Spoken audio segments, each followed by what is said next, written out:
दुबे जी, ये जो हम देख रहे हैं जो यहाँ पे रखा हुआ है वजन करने का सेर बटखरा, क्या यह सवा सेर गेहूं की कथा का ही है? और ऐसा है कि जैसा कि हमने बताया कि प्रेमचंद जी कुछ कहानी अपने शरीर से, कुछ घर से, कुछ गांव से वो लिखते रहे। तो जब हम किताब को पढ़े, कहानी को पढ़े, तो ये कहानी कहाँ से लिखी गई, किसके घर से लिखी गई, तो हमने जो है कि ये हमारे पास पुराना जो है कि पड़ा हुआ था, तो इसको हमने लाया। अब इसको जो है जोड़ दिए सवा सेर गेहूं का। सच्चाई तो यह है कि हम गाँव वालों के पास भले पैसा हो या ना हो, लेकिन दिल जरूर होता है। एक जो है कि महात्मा क्या आ गए, कुछ किसान के लिए जो है कि लगा कि हमारे लिए तो भगवान आ गए। तो वो बेचारा पड़ोस से जा करके एक पंडित जी से जो है कि सवा सेर गेहूं लाया। जहाँ को सवा सेर गेहूं 5.5 मन गेहूं हो गया, बेचारा नहीं दे पाया। फिर उसके बेटे का गला पकड़ा गया, पता नहीं वो बेचारा दे पाया या नहीं दे पाया। ये उत्तर जो है कि प्रेमचंद ने हम लोगों के ऊपर छोड़ दिया है। तो ऐसे ही जो है कि जैसा कि आप देख रहे हैं कि प्रेमचंद की पहचान, जैसे कि आप जानना चाहेंगे कि आप कब से ये सेवाओं में हैं, क्यों कर रहे हैं, तो जो है यहाँ पर जो है प्रेमचंद की पहचान जो है किताबों से है, साहित्य से है। तो आज मैं प्रेमचंद की सारी किताबों को लेकर के मैं यहाँ सेवाएं जो है कि कर रहा हूँ। जैसा कि मैं आपको 1 मिनट रोकना चाहूँगा। सर, मैंने जैसे अंदर में आया, प्रवेश द्वार पे लिखा था कि आप यहाँ से मुफ्त में किताबें ले जा सकते हैं और पढ़ सकते हैं। इतने बड़े पुस्तकालय का संचालन आप कैसे कर पा रहे हैं? मुफ्त में आप किताबें लोगों को बांट रहे हैं, लेकिन किस प्रकार से ये सुविधाएं आप दे पा रहे हैं और कैसे आप यहाँ कार्य कर पा रहे हैं, जरा उस पर प्रकाश डालिएगा। जी, ऐसा है कि जैसे प्रेमचंद जैसे बड़ी शख्सियत, जहाँ की किताब के नाम पर ये स्मारक भी छोटा हो जाना चाहिए, लेकिन जो है कि यहाँ पर जो है वो व्यवस्थाएं जो है कि नहीं हैं। और मैं अपनी तरफ से ये सारी जो है कि अलमारी है, किताब है, ये है, तो प्रेमचंद की पहचान किताबों से, तो मैं यहाँ पर प्रेमचंद की किताबों को चित्र के माध्यम से, जैसा कि आप बाहर देखो, बच्चे यहाँ टूर आती है, बच्चे आते हैं, महिलाएँ आती हैं और तमाम लड़कियाँ आती हैं, तो दीवार देख करके नहीं जाएंगे, यहाँ पर कुछ देखना चाहेंगे। तो मैं प्रेमचंद की कहानियों को चित्र के माध्यम से, वस्तु के माध्यम से, जैसा कि आप बाहर में गुल्ली डंडा देखे हैं, ईदगाह वाला चिमटा देखे हैं, पिचकारी देखे हैं, यहाँ जो है कि नौकरी छोड़ने के बाद प्रेमचंद चरखे का कार्य करते वो देख रहे हैं, या जैसा कि हमने बटखरा आपको दिखाया ये देख रहे हैं। और प्रेमचंद के पिताजी डाक मुंशी थे, ये भी हमने आपको दिखाया। ऐसे ही करके मैं यहाँ पर जो है कि सेवाएं जो है कि शुरू किया हूँ, और यहाँ पर थोड़े बहुत में रख करके ये देखिए सब हमारी सेवाओं पर जो है कि मिला हुआ है। अभी हमको दक्षिण भारत में जो है कि बुलाया गया था, अपने समय में प्रेमचंद गए थे, और सन 14 में 17 में जो कि हम जो है कि गए थे वहाँ सुरेशचंद। तो वहाँ पर जो है कि हिंदी में जो है आज नारी समस्या पर उसको प्रकाश डालना था। ये जो है कि मैंने गया जहाँ की वो लोग समझे, एक सेवक को उस योग्य समझे, मैसूर का ताज पहना करके हमको जो है कि सम्मानित किए, जहाँ कि हमको ये बड़ा फक्र हुआ कि आज ऐसी शख्सियत हैं कि मैं आज इनकी सेवाओं से जो है कि जुड़ा, और जो है कि इस ढंग से जो है कि मैं इनको प्रचार प्रसार में जो है कि देख पाया। हम सबको बहुत गर्व है दुबे जी, आप निस्वार्थ भाव से यह सेवा कर रहे हैं, अवैतनिक कार्य कर रहे हैं, और आप ऐसी महान शख्सियत को अभी तक हमारे बीच में रखे हुए हैं। और मैं आशा करता हूं कि आप ऐसे ही कार्य करते रहेंगे, समाज के लिए लगातार अग्रसर रहेंगे। जी, बहुत बहुत धन्यवाद आपका जो है कि यहाँ आने के लिए। तो धन्यवाद दुबे जी। देश के समाचार की तरफ से मैं आपको धन्यवाद देना चाहूँगा कि आज आपने हमें बहुत कुछ समझाया, बताया, लोग इसे जानेंगे, समझेंगे, और मैं आशा करता हूँ कि लोग यहाँ पर आएँ और देखें कि किस प्रकार से प्रेमचंद जी ने अपना जीवन जिया है, कैसे उनकी रचनाएं हैं, और ऐसी चीज़ें जो बड़े ही दुर्लभ हैं वह आकर यहाँ पर देख सकते हैं। मेरा सभी से आवेदन है। ये बटखरा का वजन कितना होगा? ये 1 पाव है, ये जो है कि लिखा हुआ है, ये बहुत पुराना बटखरा उस समय का। तो ये 1 पाव है और ये 1 सेर है। 1 पाव और 1 सेर को मिला के जो है सवा सेर। अच्छा, इसी पे उन्होंने कहानी लिखी थी, सवा सेर। सवाई में जो है इसमें बड़ा भाव छिपा हुआ है। इसमें सब भाव छिपा कि हम ये जो है 1.25 किलो क्यों लिया, सवा सेर क्यों लिया, 1.5 सेर क्यों नहीं लिया, 2 सेर क्यों नहीं लिया। तो ऐसा है कि हम गाँव वालों में जो है सवाई लगाना शुभ समझते हैं।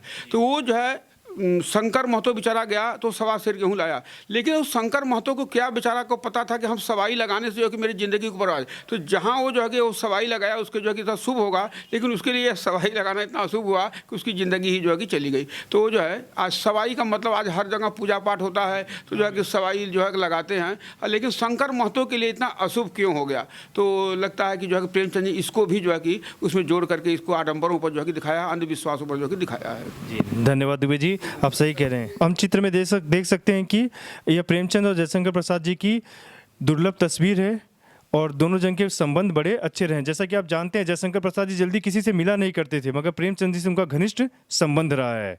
नीचे आप देखिए चित्र में प्रेमचंद जी और उनकी पत्नी दिखाई पड़ रही हैं, और ये बड़ा सादगी भरा चित्र है, क्योंकि इसमें प्रेमचंद जी के जो जूते हैं वो फटे हुए जूते हैं, जिस पे हजारी प्रसाद जी ने भी एक व्यंग्यात्मक निबंध लिखा हुआ है।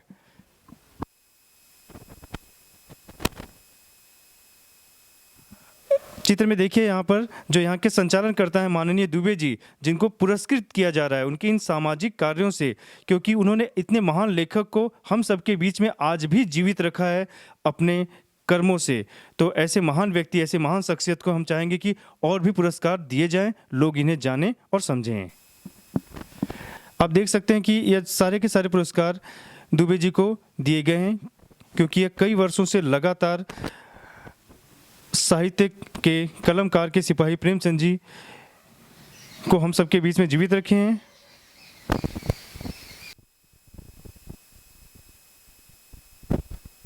जो आज हम सबके बीच में बहुत ही कम दिखाई देती है। पहले हमारे लिए प्रकाश का माध्यम यही थी। यो है कितना बड़ा पहले हुआ करता था। अब देखिए, आप देख सकते हैं कि यह दुर्लभ रेडियो जो प्रेमचंद जी के समय का था, यह आज हम सबको देखने को नहीं मिलेगा। ये कितना बड़ा हुआ करता था और इसका आकार आज कितना घट गया है। ये उस समय की ये मुंशी प्रेमचंद की वंशावली है। पूरी वंशावली इसमें दर्शाई गई है। मुंशी प्रेमचंद जी के पूरे परिवार का नाम है। मुंशी प्रेमचंद जी जो थे ये उर्दू में भी लिखते थे। इनकी जो लिखावट थी उर्दू में भी ये लिखते थे। उसकी उनकी लिखी हुई ये जेरॉक्स कॉपी है, आप देख सकते हैं। मुंशी प्रेमचंद की हाथ से लिखे हुए ये उनके संग्रहालय में आज के डेट में उपलब्ध है।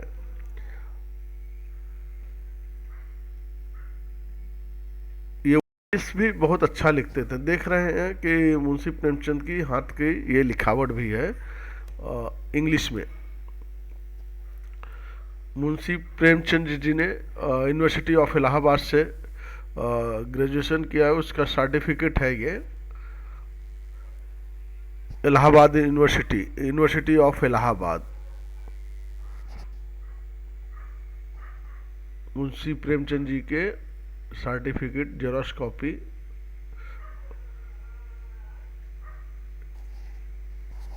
University of Allahabad scholar of art.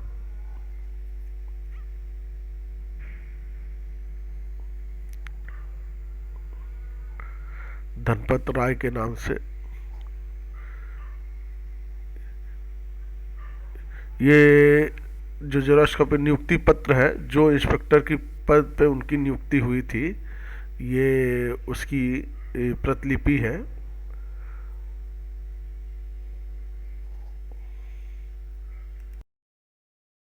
घर चलते हैं, देखते हैं उनका गांव किस प्रकार से दुबे जी हमें हमारा मार्गदर्शन करेंगे। बताइए दुबे जी। जी हाँ, ऐसा है कि यह प्रेमचंद का गांव जो पुराना गांव है, तो अब तो 25 पैसे में जो है पुराना गांव हो गया, 75 पैसे में नया गांव हो चुका है। तो तमाम लोग आ गए। ये जो है प्रेमचंद का बैठक है, जैसा कि मैं आपको जो है कि दिखाना चाहूँगा, जिसमें वो बैठ करके जो है वो लिखना चाह रहे थे।